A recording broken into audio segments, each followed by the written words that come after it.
Well, let's just say professors don't have a big axe to grind and are also working almost full-time on trying to figure out these issues. Right. Where are we at with cybersecurity and trying to keep our infrastructure safe? I think we're actually moving in the right direction. So I would argue that part of our challenge for maybe 30 years, in the past 30 years that I've been working in this space, is that we've been wedded to the wrong paradigm. We have thought about this space through traditional security strategies, right? Particularly this notion of deterrence, right? That somehow we're going to deter folks from doing X, Y, and Z in cyberspace. Well, what we forgot, right, was that the goal is actually to secure, not to deter, right? Deterrence is a way to get to security, right? But it's not the only way that we get there. And so over the last 18 months, particularly in the United States, we have seen a reorientation to a different strategic starting point, and that is to recognize that the space below armed attack, that's where everybody's gone, right? That's where the challenge is at the national security level, at the business security level, right? All of this is happening below war, right? So there was lots of books and lots of papers There about... may be acts of war. There may be acts of war, right? But we know how to we know how to handle them, right? So one of the reasons I would argue, and this is what the U.S. Department of Defense Cyber Strategy in 2018 said, was that because we've deterred at the war level, right, states are trying to undermine sources of national power by using cyberspace, right, to engage in massive exfiltration of intellectual property, right, to undermine institution legitimacy and things of this nature. So the interesting thing, right, and what's happened over the last few years is a recognition that there are a number of state actors out there that decided we're not going home just because the West seems to have won the Cold War, right? And that Western liberal democratic values seem to be prominent in international politics. We want to compete with that, right? We're not satisfied with the distribution of power as it is right now. But we're not going to go to war with these guys. Now make that distinction one more time. Sure. We've moved away from deterrence, which I assume you mean the balance of terror, as I think Churchill called it, yeah. Military deterrence, don't attack us because you'll be obliterated, right. to what? So the strategy in the United States is called persistent engagement, and through a posture of defend forward. So the idea here is that what's happening below the level of war, so deterrence still works, right, when we're dealing with acts of war. But that's not what's happening in cyberspace, right? We're using cyber operations, we're seeing states use cyber operations to move massive amounts of intellectual property, right, to undermine legitimacy, all of these types of things. So it requires, and those operations have been persistent, right? They're getting at sources of national power by persistently attacking, right, through campaigns, these national sources of power, whether it's your elections, whether it's your business IP, et cetera. So the problem with that is that deterrence was all about the absence of, if I succeeded in deterring you, it meant that you didn't do what I told you not to do, right? So the measure of effectiveness is actually the absence of action. But this is an environment of constant action. Well, and so we needed a different way of understanding security. Right? Funnily enough, though, about 22 years ago, when AOL was a big deal in the internet, the German Justice Ministry said, we don't want certain pornographic material in this country, and we forbid you from sending it in. They didn't care whether it came in on a truck, on a computer, with a postal letter carrier, in what way, shape, or form. They had no particular way of deterring AOL. They just said, we don't want it, and it worked. So in some ways, we need a cyber Geneva Convention so that civilized countries have rules of engagement like we have for actual war. Yeah, so I think the question is how, again, I think the lexicon is really important, right? So this is not war. This is global competition, right?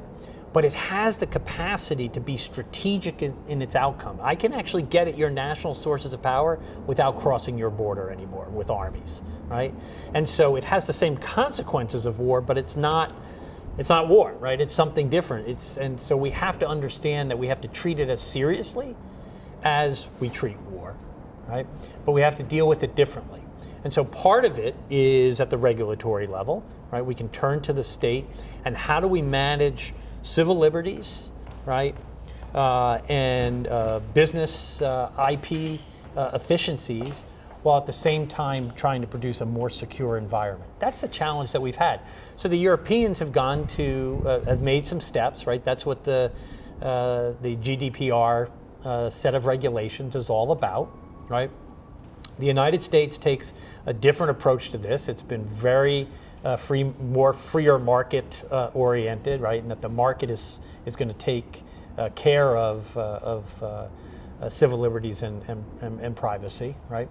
So we've got, even within the Western orbit, different approaches, right, down at the civil liberties level and at the privacy level. And doesn't that tell us something? Because you mentioned the DND 2018 study.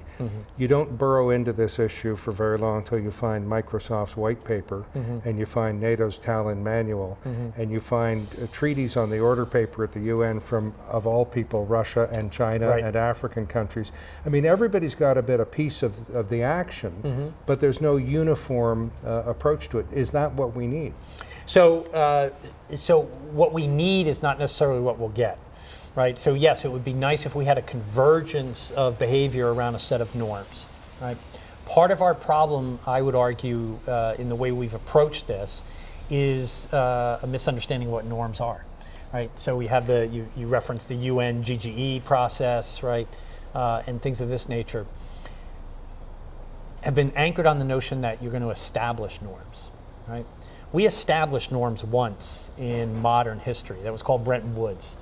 And the only reason we were able to establish norms at the end of World War II is because the United States and its allies had a monopoly on the distribution of benefits and the imposition of costs.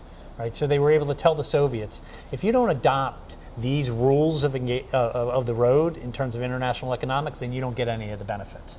But in cyberspace, nobody has a monopoly on the distribution of benefits. Right? And so the only way we're going to get some norms in this space is a convergence over behavior. Right? So what we've got is a whole set of aspirations about where we want to be. The question is where do we see the convergence of behavior? So I'll give you one that we should, I think, build on from a confidence building measure. And it's one that not only states have converged on from all different ideological stripes, but organized crime as well. And that is that nobody is messing around with the unit of currency. They mess around with the process of transactions of currency. That's how you steal it, right? But nobody is messing around with the units. Why? Well, because if you mess around with the unit, you undermine the trust in the value. How do you mess around with the unit? Well, if I actually could go into ledgers, right, and make $1 50 cents. Right? So if I can Chinese have been not bad at that. No, not at the unit level. Not at the unit level, right? I can actually intercept the transaction of currency, right? I can impact the transfer rate of currency, but not the actual unit, right? And so the question is, why is that happening, right? There's a convergence because all the actors in the system see that if I undermine the trust in the value of currency, then the whole system falls apart. Right? So can we build on that to get to what you're talking about, right? As a more normalized, secure space. I'm not sanguine that can't happen, but that's a place where we could have very different states agree on principles and standards to make sure that doesn't happen. Our other models, the IAEA, 30 years after the first nuclear fission. The Moon Treaty, non-proliferation in outer space, and maybe the Antarctic Treaty. I mean, those are areas that were very complex, took 3 decades. The world ended up agreeing. Do we need that? So the advantage that all of those treaty-based solution sets had is that states controlled the space that you were trying to regulate, right? So whether it was territory, right, or, well, space is changing now with SpaceX and things of that nature, but that's a whole other story. But those were the province of states. The problem that we face in cyberspace, right, is that 90% of the infrastructure is held in private hands, right? So how do you create in a state-based system, that's what treaty law is, right, when most states don't control the most critical infrastructure that's behind whether this is secure or not? Well, in a way they control choice of law or choice of jurisdiction, which gives them a little more power than the nebulous right, and so internet. then this gets into regulation, right? So there's been a default in the West, right, that it's what I call the myth of fragility, right? At an overall level, we have looked at information technology writ large. And the argument out of the industry is, if you have any bit of regulation, it's just going to kill innovation right at its starting point. Well, in the right? early days of the internet, even the military didn't want security systems on it. They said it'd slow them down. It slowed them down, right? So we have had a huge default to a very light touch regulatory system. But that doesn't hold in any other sector, right? That's why I call it the myth of fragility, right? I mean, IT is not that fragile, right? In which if you placed certain regulatory parameters on its development, that all of a sudden it would wither. No, the marketplace, as it does with everything else, would adjust to those parameters and start to produce technology and technological solution sets within those parameters. So in the United States, for example, we decided that we did not want to see the monetization of health records. Right? And so where did the individual go to protect individual privacy at the medical record level? It had to go to the state, and the state passed a moderate regulatory regime called HIPAA, right, that made sure that we didn't see the monetization of that data, right? So there's ways in which we can do this. It's very traditional, sort of very light touch a regulatory capacity. Well, in this country, we strip so-called identifying data from the health records, and then those records are indeed sold. That doesn't happen in the U.S.? Well, we're now moving. There's higher levels of restrictions for that, and in fact, there's a case just over last week in which there's some questionable transfer. Right, that in fact it did not meet this encryption standards. But I think about a minute ago what you were making me think about was, let's say, the robustness of the internet, and that consumers could withstand some sort of two-factor authentication to get on and to receive and to send and make it more secure. Is that what you meant? Yeah, I mean, so this comes down to behavior tied to expectations, right? So just because we got into this modality that version 1, 2, 3, and 4 have to come out this week, next week, and 2 days after that, there's nothing where this is written in stone that this is the best way, right, to innovate in this digital space. And so we can start to see a little bit of normalization and trade-off, right, to make this a bit more secure. So I understand the arguments, and it's a complex environment, but I should not have more safety regulations on my refrigerator than on the software running on my laptop, right? And last time I checked, the refrigerator industry was they're still able to sell refrigerators. Well, you're right, complex topic, end of a long and complex and interesting conference. What should be our final takeaway, especially the poor folks who didn't get to attend this conference? Well, I think that if you look at the intellectual and innovative, let me say that again. If you look at the innovative capacity that sits on both sides of this border, right?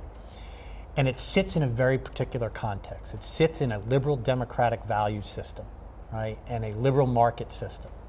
That if we can push that innovation to think about security, cybersecurity, digital security by design and by default, I would bet on us, right? I would bet on the U.S. and Canada being able to advance a global environment that is more secure, that still protects civil liberties, that does advance liberal and democratic value systems. And oh, by the way, we can make a profit in doing it as well, right? But we have to start to step back and say that security has to be in by design and by default if we're going to sustain this system over time. Interesting, thanks. Great, thank you. Safe trip home. Thank you.